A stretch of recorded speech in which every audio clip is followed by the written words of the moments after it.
We need to talk. If you're trying to break into the UX design industry with a boot camp right now, let me save you the time and money and pain and tell you don't do it. Because right now, the market is at its worst, and even those with experience, like myself, are having a hard and difficult time finding a job. Now, if you think this is gatekeeping, sis, you can have it. It is simply brutal. I was recently interviewed by NYPost about the state of the job market right now.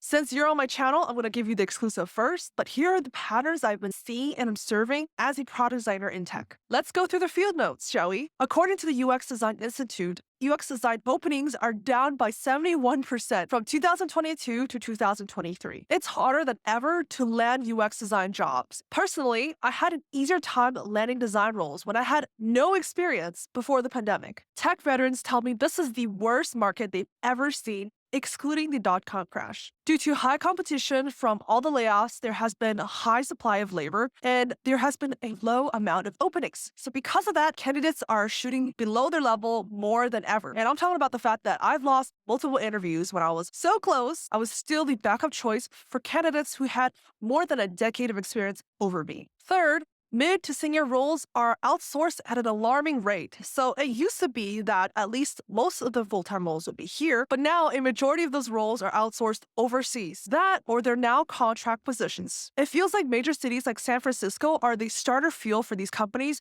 where they hire L6 staff level and above, and then continue to expand the team with mid to senior roles overseas. Feedback is practically never given.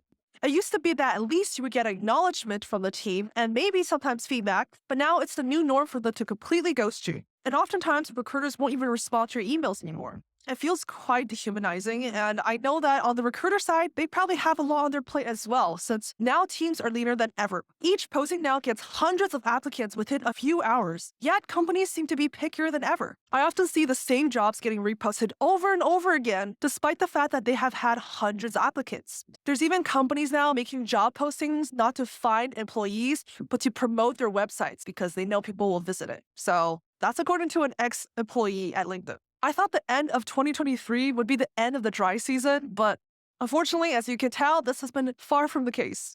I wake up daily to get humbled by rejection letters. It can feel quite hopeless, and I think you probably got that sentiment from my last vlog and me getting rejected from jobs that I prepared for over 2 months for. But I think it's really these moments where we find out what we're truly made of. So until then, stay strong, and I'll see you next time.